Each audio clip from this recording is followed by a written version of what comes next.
All right, guys, I'm back. So the next couple chapters that I'm going to read are starting on page 256, Daybreak, Day 1, and the Fairgrounds. All right, the first chapter, Daybreak. Again, we're in part 8, Augie. This is the last part of Wonder. The next day, I woke up really early. It was still dark inside my room and even darker outside, though I know it would be morning soon. I turned over on my side, but didn't feel at all sleepy. That's when I saw Daisy sitting near my bed. I knew it wasn't Daisy, but for a second, I saw a shadow that looked like her. I didn't think it was a dream then, but now, looking back, I know it must have been.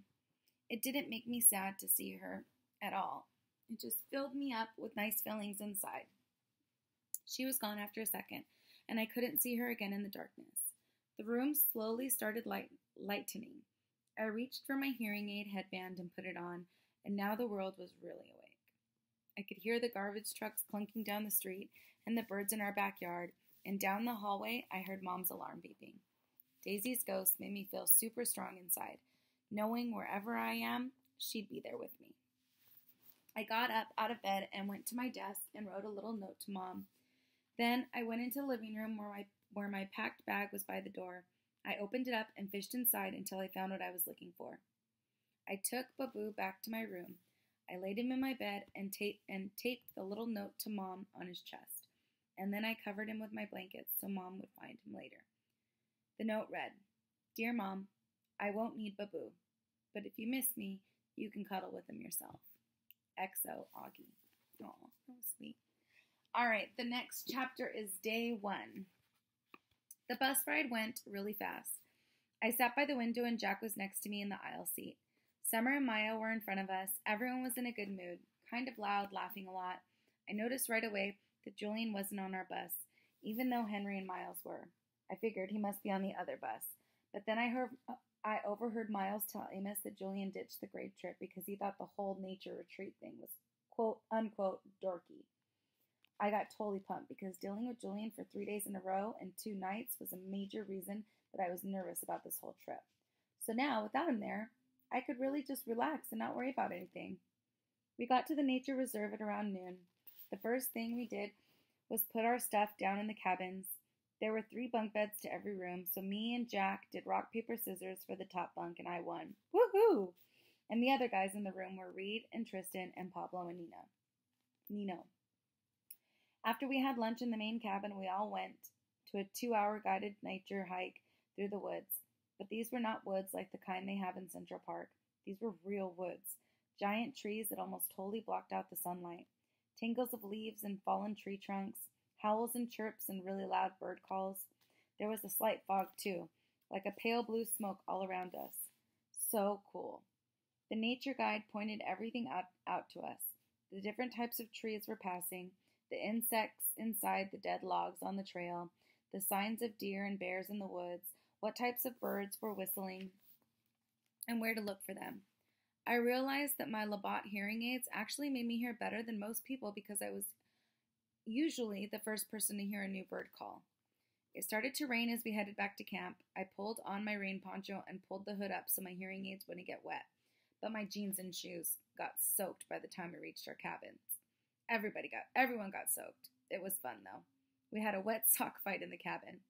Since it rained for the rest of the day, we spent most of the afternoon goofing off in the rec room. We had a ping pong table and an old-style arcade games like Pac-Man and Missile Command that we played until dinner time. Luckily, by then, it had stopped raining, so we got to have a real campfire cookout. The log benches around the campfire were still a little damp, but we threw our jackets over them and hung out by the fire, toasting s'mores and eating the best roasted hot dogs I've ever tasted. Mom was right about the mosquitoes. There were tons of them, but luckily I had spritzed myself before I left the cabin, and I wasn't eaten alive like some of the other kids were. I loved hanging out by the campfire after dark. I loved the way bits of the fire dust would float up and disappear into the night air, and how the fire lit up people's faces. I loved the sound the fire made too, and how the woods were dark. The woods were so dark that you couldn't see anything around you, and you'd look up and see a billion stars in the sky. The sky doesn't look like that in North River Heights. I've seen it look like that in Montauk, though, like someone sprinkled salt on a shiny black table. I was so tired when I got back to the cabin that I didn't need to pull out the book to read. I fell asleep almost as fast as my head hit the pillow. Maybe I dreamed about the stars. I don't know. All right, the next chapter is the fairgrounds. The next day was just as great as the first day.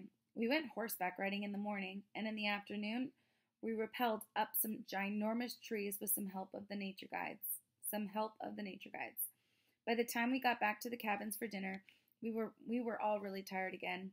After dinner, they told us we had an hour to rest, and then we were going to take a 15-minute bus ride to the fairgrounds for an outdoor movie night. I hadn't had the chance to write a letter to Mom and Dad and Via yet, so I wrote one telling them all about the stuff we did that day and the day before. I pictured myself reading it to them out loud when I got back, since there was just no way the letter would get home before I did. When we got to the fairgrounds, the sun was just starting to set. It was about 7:30. The shadows were really long on the grass, and the clouds were pink and orange. It looked like someone had taken sidewalk chalk and smudged the colors across the sky with their fingers. It's not that I haven't seen nice sunsets before in the city, because I have. Slivers of sunsets between buildings. But I wasn't used to seeing so much sky in every direction. Out here in the fairgrounds, I could understand why ancient people used to think the world was flat and the sky was a dome that closed in on top of it. That's what it looked like from the fairgrounds, in the middle of this huge open field. Because we were the first school to arrive, we got to run around the field all we wanted until the teachers told us it was time to lay out our sleeping bags on the ground and get good viewing seats. We unzipped our bags and laid them down like picnic blankets on the grass in front of the giant movie screens in the middle of the field. Then we went to the row of food trucks parked at the edge of the field to load up on snacks and sodas and stuff like that. There were concession stands there too, like at the farmer's market, selling roasted peanuts and cotton candy. And up a little farther was a show row of carnival-type stalls, the kind where you can win stuffed animals if you throw a baseball into a basket. Jack and I both tried and failed to win anything, but we heard Amos won a yellow hippo and gave it to Ximena. That was the big gossip that went around, the jock and the brainiac. From the food trucks, you could see the carnival corn stalks in the back of the movie screen. They covered about a third of the entire field. The rest of the field was completely surrounded by woods. As the sun sank lower in the sky, the tall trees at the entrance to the woods looked dark blue. By the time the other school buses pulled into the parking lots, we were back in our spots on the sleeping bags, right smack in front of the screen, the best seats in the whole field. Everyone was passing around snacks and having a great time. Me and Jack and Summer and Reed and Maya played Pictionary. We could hear the sounds of the other schools arriving. The loud laughing and talking of kids coming out on the field on both sides of us, but we couldn't really see them. Though the sky was still light, the sun had gone down completely, and everything on the ground had turned deep purple. The clouds were shadows now. We had trouble seeing the Pictionary cards in front of us. Just then, without any announcement, all the lights at the ends of the field went on at once. They were like big, bright stadium lights. I thought of that scene in Close Encounters when the alien ship lands and they're playing the music, da-da-do-da-dun. Everyone in the field started applauding and cheering like something great had just happened.